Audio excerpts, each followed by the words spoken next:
que tenemos hoy se llama la invasión de un lago norteamericano.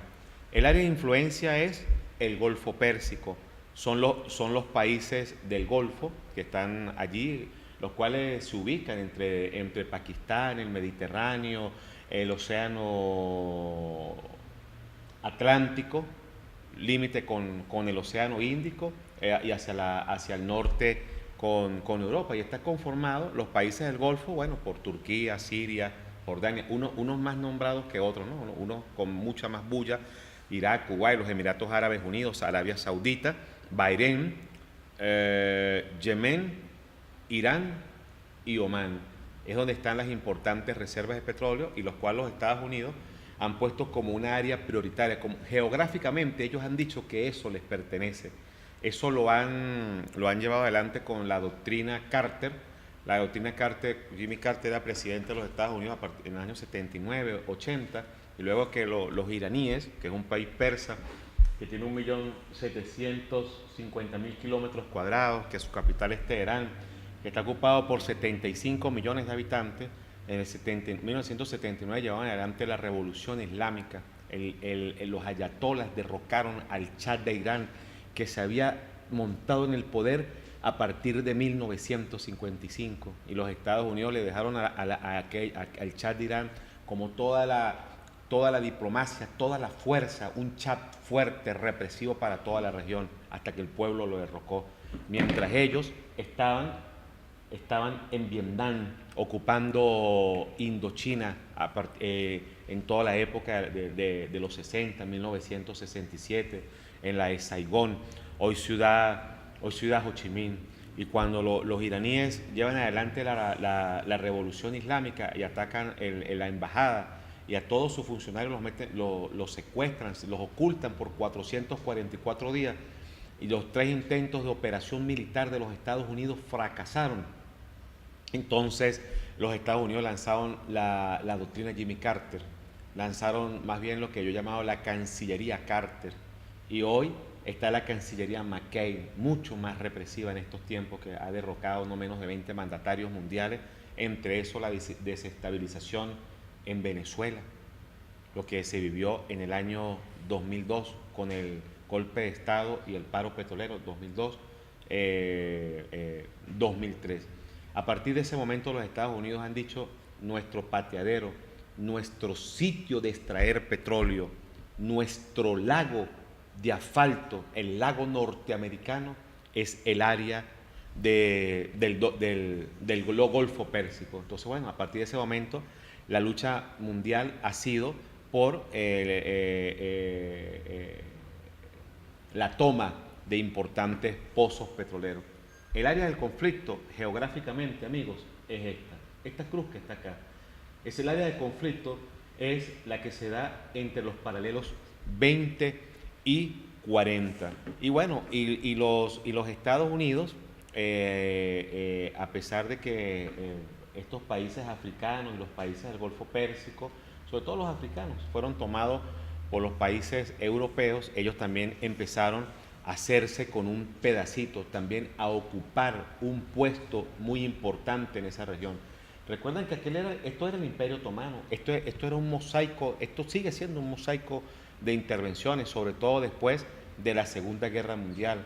Estos países tienen dueños que son los europeos, se los han tomado, los han saqueado por sus reservas. El caso de Mali, tomado por Francia, Libia, por los italianos, y así sucesivamente. Entonces, el área de acción, la nueva área de acción de los norteamericanos es África.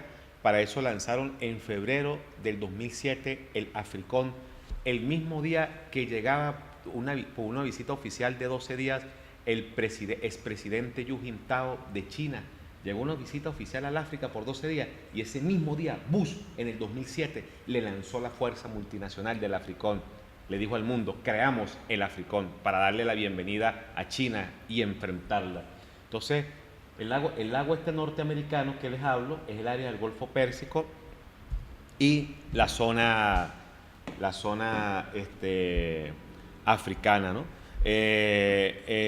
La última zona por controlar ha llevado a tener allí donde están los dos importantes tercios de la población mundial, a tener un acercamiento al cual le añade nuevos retos al conflicto de esta área. ¿Okay?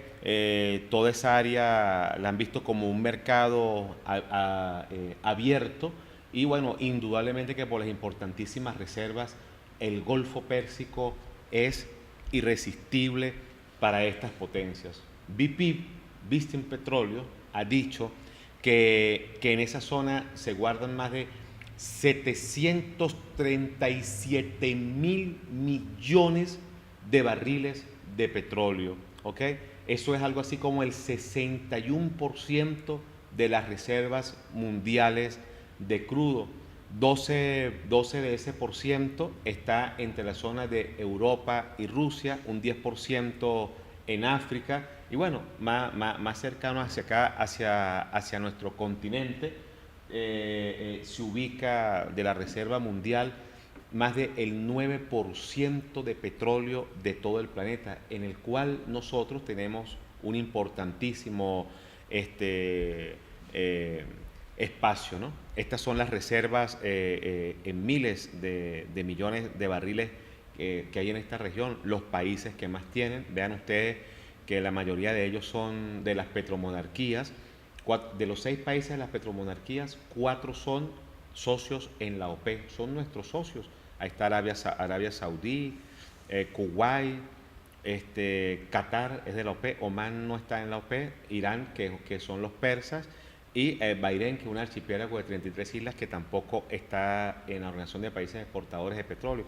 Estas son sus reservas de petróleo, y estas son las privilegiadísimas reservas de gas. Estos números así igualmente lo conservan, por lo menos, bueno, vean ustedes que Arabia Saudita tiene el 3,9% de las reservas mundiales de gas. Por eso esta es una zona muy atractiva. Allí en millones de barriles, como le dice, está el 61% del petróleo del mundo. Se estima que en todo el planeta hay algo así como más de 2,5 billones de reservas de petróleo.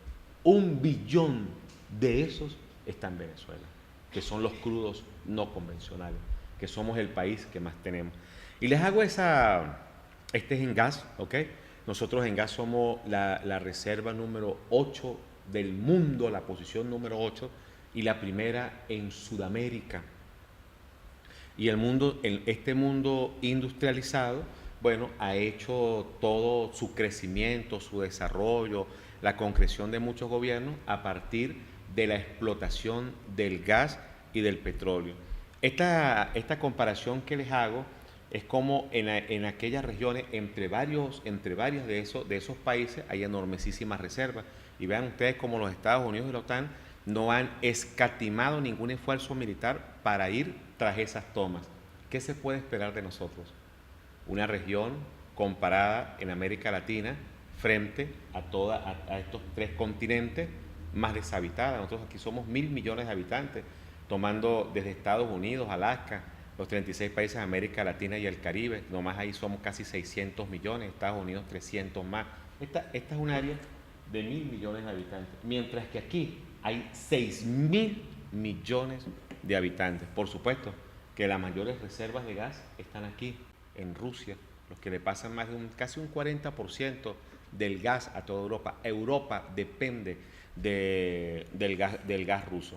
Bueno, para eso las grandes potencias, China, la misma India, Japón y por supuesto los Estados Unidos, han llevado adelante sus políticas en base a estrategias diplomáticas, y cuando las estrategias diplomáticas han fallado, entonces envían armas, equipos militares, asesoramientos, y hacen los conflictos.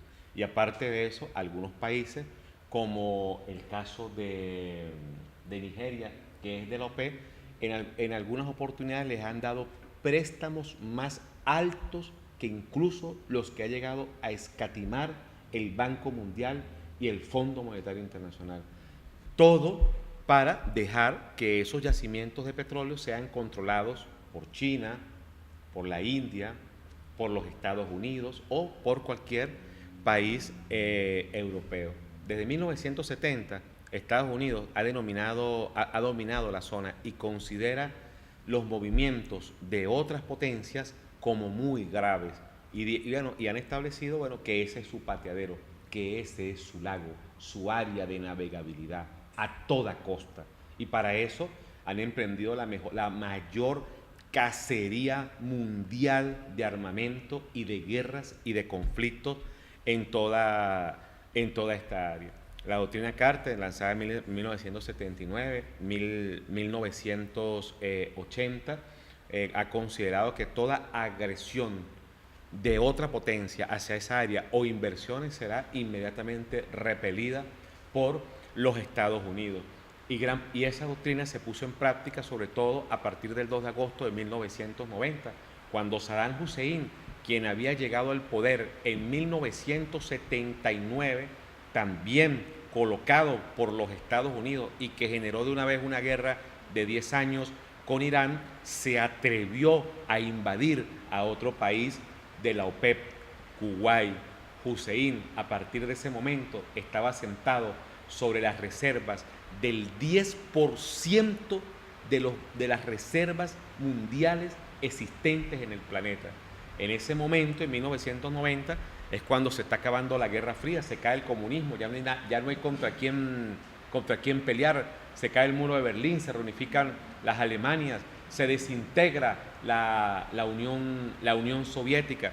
Entonces, a partir de ese momento, la posibilidad que daba de que Irak dominara la economía petrolera de Estados Unidos, y eso fue razón suficiente para que los Estados Unidos fuesen a la guerra. La doctrina Carter fue anunciada en el discurso sobre el Estado de la Nación en 1980. Esta doctrina Carter creó el Mando Central de Estados Unidos con la finalidad de defender el Golfo Pérsico. Más posteriormente, esto anunció el establecimiento en la zona de nuevas bases militares, y a partir de ese momento empezó a ser más importante el petróleo antes que ni siquiera los mismos trabajadores que extraían crudos en toda esta región. En 1991, en una primavera, no todas las primaveras son lindas, esta fue muy trágica, la iniciada a partir del año 91, cuando se inició la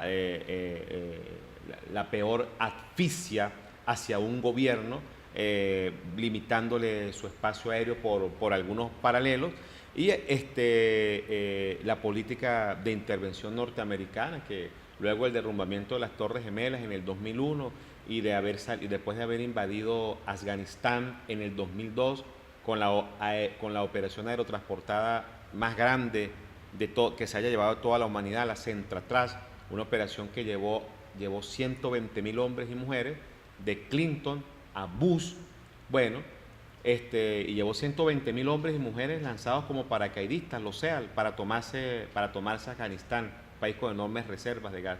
Entonces, de Bush a Clinton, la política se marcó más fuerte en la zona iraquí, cuando decidieron nuevamente invadir a Irak, se les pasó la mano a todas las potencias, capturaron a Hussein y sin ningún problema lo llevaron a la horca.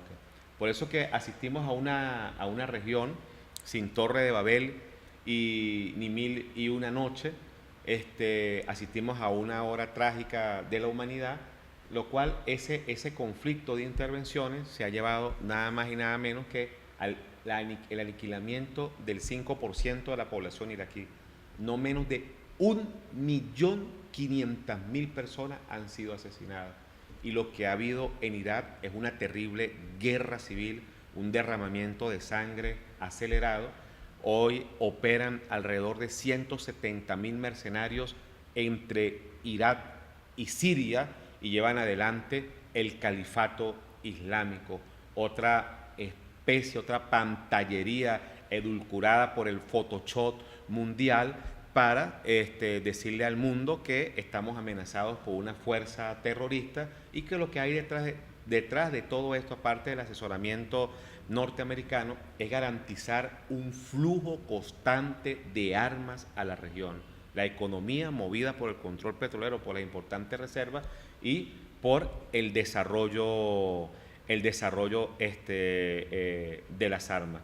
Hay un importante antecedente que marcó estas relaciones después de 1945, después del fin de la Segunda Guerra Mundial, cuando hacen el convenio, el acuerdo con Franklin Delano Roosevelt y el príncipe de la Casa de los Saud, garantizar apoyo militar a cambio de la protección de la familia real saudí. Y cuando a partir del año 61 y 71 los británicos que tenían allí protectorado creyeron que en la zona no había petróleo, se fueron y le dieron la independencia a estos países de las petromonarquías. El primero en conseguirlo fue Kuwait en el 61 y luego en el 71 los demás como Bahrein, Emiratos Árabes Unidos, Qatar y Omán. Ya lo había conseguido Arabia Saudita en 1927. Eso, a partir de los 60, de los 70, fue lo que aprovecharon los Estados Unidos con su tecnología y descubrieron que en la región sí había importantes reservas de crudo y conquistaron su cabeza de playa. Lograron sacar sin ningún enfrentamiento a parte de los europeos y comenzaron a ejercer un nuevo papel en la región del Golfo Pérsico y allí sembraron, inocuaron sus intereses y llegaron hasta la médula que ha sido desde ese entonces la explotación petrolera. Los Estados Unidos le dieron refugio a los saudíes y los saudíes llegaron, los Arabia Saudita ya han llegado hasta la producción de 12 millones de barriles diarios. Se han aliado con algo que se llama la hermandad musulmana, bueno, al punto de que ese es su partido político para toda la región y la influencia se garantiza con los millones, pletóricos millones de dólares que diariamente produce esta petromonarquía de Arabia Saudita, principal proveedor segurísimo de los Estados Unidos de Norteamérica, ¿ok? El pacto se dio el 14 de febrero, se dice que se dio el 14 de febrero de 1945 al lado de un portaaviones, el USS Quincy. Y bueno, a partir de ese entonces se marcó un nuevo hito de compromiso norteamericano, abandonado en algunos momentos, pero rescatado fuertemente, férreamente después del 79, del 80. Los Estados Unidos llegaron allí, han controlado la región y no la han dejado. Han estudiado muy bien con sus especialistas. Mira, en Estados Unidos hay casi 6.000 universidades, más de 5.500 universidades, y han tenido una enormísima particularidad. Esta particularidad que les voy a relatar no, han sido hechos de investigación que bueno, digamos, muchos grupos los toman a su manera, algunos hacia la parte investigativa, otras como realidad. Pero los Estados Unidos han logrado tener un pool de profesores, de especialistas, de los más destacados, como Michael Clee, con un nivel altísimo en lo académico, pero los han convertido en especialistas por región. Hay especialistas impresionantes sobre Kuwait que saben todo absolutamente sobre esta región, sus intereses, sus antecedentes, su política, su manejo, casi que los movimientos a diario de aquellos príncipes y de aquellos emires, de los sultanes. Los Estados Unidos han colocado como una práctica agarrar a sus académicos y tomar los informes más bien de aquellos académicos, han orientado la educación hacia esa área de esa manera y han llegado a tener informes únicos, casi que confidenciales, directos, que les ha permitido entender manifestar, les ha permitido interpretar la realidad de cada uno de esos países sin ningún problema. Allí hay un mosaico de religiones, de interpretaciones, de sensibilidades que solo hay que estudiarla y convertirse en un verdadero experto para poder desarrollar algunas políticas de acercamiento, de intervención, de conflictos y hasta de guerra. Ese material, ese estudio lo han tenido los Estados Unidos. Vean estos antecedentes. La compañía petrolera de Arabia Saudita se llama la Aramco. ¿Sabe qué significa? La Arabian Americana Compañía de Petróleo, la Aramco. Vean cómo ellos han podido llegar a la susceptibilidad del control porque conocen muy bien la zona, conocen sus antecedentes históricos, los movimientos, los grupos, los acuerdos, la forma de comportarse. La Aramco la conformaron este mosaico de compañías desde lo que antes era la SoCal, hoy Chevron, la Standard Oil de California, la de New Jersey y la de Nueva York. Ellos crearon la empresa petrolera al servicio del sentimiento norteamericano y la llevaron a su máxima expresión, a producir 12 millones de barriles diarios, y eso ha servido de principal aprovisionamiento seguro hacia los Estados Unidos. Pero esto ha tenido un importantísimo valor agregado. Por lo menos lograron interpretar muy bien la fórmula barencista de Bahrein, un archipiélago de 33 islas situado aquí en la garganta de la entrada del estrecho de Hormuz, y lograron que en una de estos archipiélagos se los dieran para crear allí el estacionamiento de la quinta flota norteamericana, los portaaviones de la categoría Ford, de la categoría Nimitz, con ojivas nucleares. Allí se posicionaron, allí entraron, allí se desarrollaron, y todo el estudio de los años 60 y 70 de los políticos norteamericanos vieron con mucha atención el movimiento de los británicos, la idiosincrasia, los valores que podían interpretar allí, las sensibilidades de esa región, al punto que los Estados Unidos manejan muy bien como el pan en el horno de los movimientos, a pesar de lo caliente que pueda estar el horno. Cuando las señoras hacen el pan, saben cómo sacarlo y no quemarse, moverlo, cambiarlo de posición, aumentar el fuego y tostarlo un poco más o sacarlo casi crudo.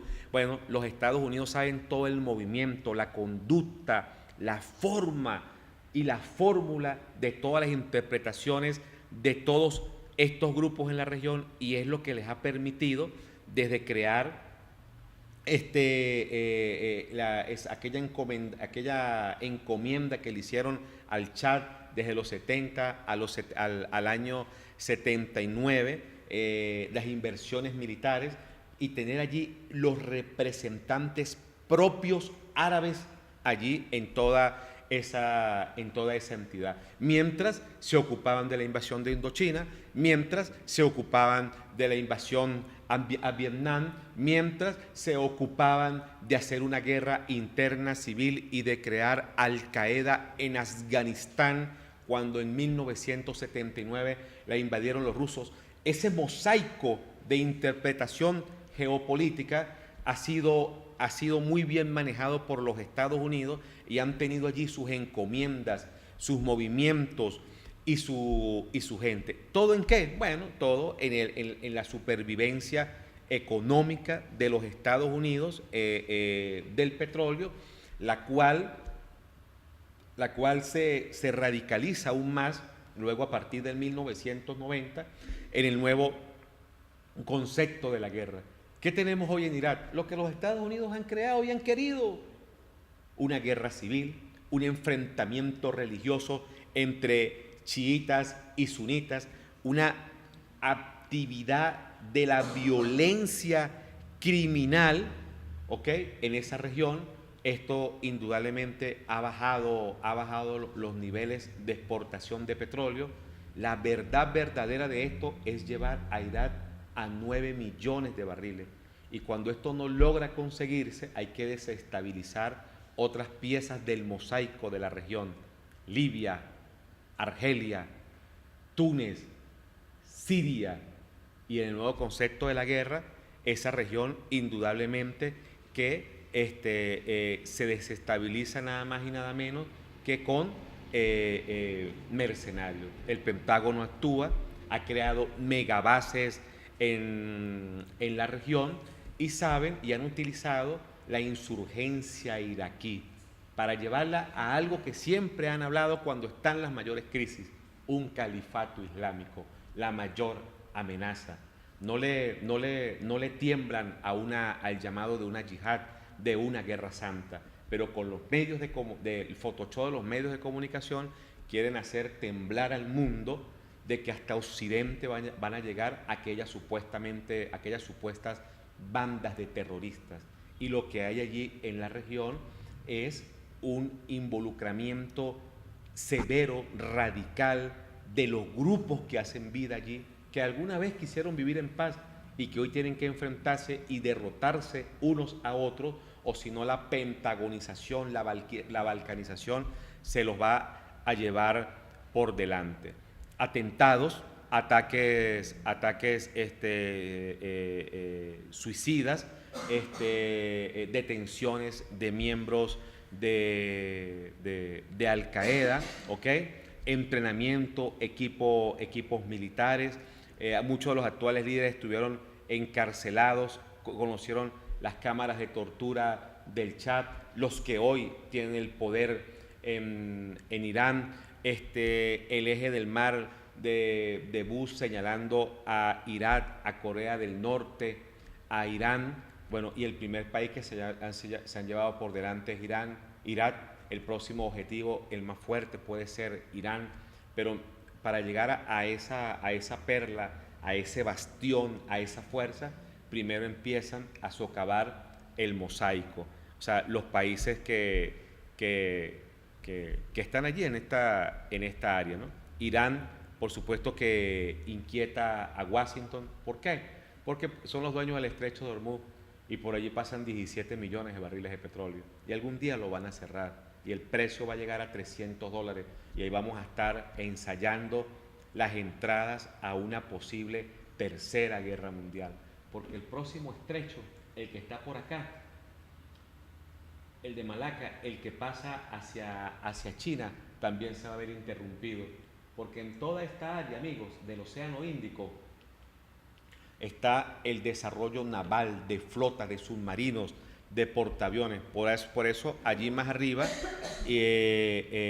indudablemente quedaba la sede de la quinta flota, ¿no? Desde Washington algunos abogan por una diplomacia intensiva de sanciones y de bombardeos, y esto es, digamos, la sal, el exceso de la sal que le falta para seguir quebrando las relaciones diplomáticas en esta región, este uso sistemático de ataques, y lo cual fácilmente cualquiera puede predecir. Los conflictos no van a descansar allí. China aborda, tiene un nuevo papel, se sigue nutriendo de Irán, de Omán, de Yemen, de Arabia Saudita. El crudo hacia China ha aumentado 6 veces más de lo que le enviaban en algún momento, y traspasa más de 350.000 barriles de crudo. El consorcio chino ha logrado hacerse con importantes inversiones en Irán y otros países del área del Mar Caspio, y bueno, indudablemente eso molesta, eso realmente no edulcura tan fácilmente la tensión norteamericana, ¿no? Estas son algunas de las cifras igualmente del consumo de gas en la región, los aportes que tiene China, que tiene la India, que tiene Irán, y bueno, y para eso los chinos tienen músculo, ¿no? de las 10 grandes empresas del mundo, las primeras 4 son chinas y son petroleras. China en Arabia Saudita igualmente ha encontrado enormes firmas de algunos protocolos para concesiones, para establecer algunos acuerdos de aprovisionamiento, ¿verdad? La compañía Aramco de Arabia Saudita se espera que ahora recientemente desde el 2010 en producción ha pasado, su producción de barriles diarios ha pasado de 450.000 a 1.000.000 de barriles con China. China no le ha temblado la mano para enviar importantes cargamentos de armas hacia Arabia Saudita, lo que más le interesa a los saudíes allí de la región, hasta que, bueno, ya, para seguir acumulando ese botín de armas y seguir desestabilizando toda la región. Importantes envíos de armas allí a todo el Golfo, a pesar de que Estados Unidos en algunas oportunidades haya impuesto algunas sanciones a China. Bueno, siguen avanzando, aunque sea lentamente, para no dejar su presencia en el Golfo Pérsico. Y China sobre todo aprovecha el sentimiento, la doctrina antiamericanista, antinorteamericana, de rechazo de los árabes a sus políticas. Están allí porque han logrado presionar a los gobiernos, y los gobiernos de la región han pactado indudablemente con ellos, pero el sentimiento de la mayoría de la población es de rechazo. Eso igualmente es aprovechada por China, ¿verdad? Japón compra en el Golfo el 81% de su suministro total de petróleo. En el 2003 adquirió en el Irán el 20% de algunos importantes campos submarinos. Han firmado convenios superiores a 2.000 millones de dólares y en algunos campos han tenido participación superior al 75%. Han descubierto otros importantísimos campos con su tecnología. Aun cuando Irán criticó duramente a Japón, a quienes les bajó la venta de su suministro de combustible de un 75 a un 10%, porque Japón ha establecido un megabloque, un protobloque con los Estados Unidos allí para forzar cada vez más, digamos, una presencia más real en el área de las armas y poder dominar algunos espacios. Sí, sí. Licenciado, permiso, al haber guerra, en todo el bloque se extiende la Tercera Guerra Mundial. ¿Cuáles serían los países involucrados dentro de la Tercera Guerra Mundial y como para qué año está establecido? Nadie lo sabría, ¿no? Y ojalá que en la mente de muchos eso no tenga fecha, porque sería catastrófico. Pero los países que van a liderar una tercera guerra mundial son indudablemente los Estados Unidos y su círculo de la OTAN, que son los 28 países más industrializados del planeta. Antes de lograr eso, están acometiendo el proyecto del control del espectro total con los SECON, los comandos unificados. Lo que quieren es militarmente poder intervenir en mucha región con sus ejércitos amigos, cualquier país que se salga de su órbita. Ese es el proyecto de los Estados Unidos. Ese es el que están desarrollando. Licenciado, disculpe, ¿y cuántos países lleva ya el SUECON, ya el mosaico establecido para...? Bueno, los SECON llevan 5 importantes bases: la del Africón, la del Pacífico, en Honolulu, en Hawái, la de Stuttgart, la militarmente más armada del mundo, la de la ex Yugoslavia y la base central que está en Estados Unidos, o sea, dirigido por los generales 4 estrellas del Pentágono. ¿Qué falta? Muy poco, falta muy poco realmente. O sea, está la concreción de la más importante zona, que es Asia. Claro, no lo van a lograr tan fácilmente contra Rusia, incluso no tampoco tan fácil contra Irán, contra la misma China. pero contra Afganistán sí lo han logrado. Contra cualquier país del África lo han logrado, que son 54 naciones. No se van a invadir ellos mismos en Europa, sino desde Europa van a buscar invadir el mosaico colonial que han tenido en la repartición del mundo luego de la Primera y de la Segunda Guerra Mundial. Putin, presidente Putin, también ha entrado en una enorme alianza con Irán. Ha dicho que, bueno, Irán es un país amigo y que no necesita, digamos, estar solo en la región. Bien. Para Venezuela lo que influiría es un bloqueo económico.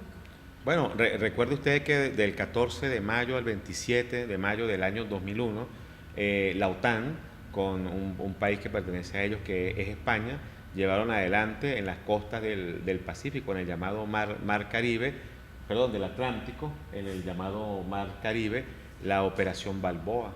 Y la Operación Balboa consistía en hacer ejercicios militares para tomarse un país hostil, pero con grandes reservas de petróleo, Venezuela, y derrocar a Hugo Chávez. Al año siguiente lo lograron. Eso lo hicieron en mayo del 2001 y menos de un año, en abril del 2002, lo lograron el 11 de abril. Solo que la fuerza del pueblo logró de nuevo llegar al poder, superarlo el 13 de abril. Lo volvieron a intentar a finales de año y llevaron el país al paro petrolero. Entonces, digamos, esos son los ensayos que hay allí en la región. Bien, esa era la conferencia de hoy, la invasión de un lago norteamericano.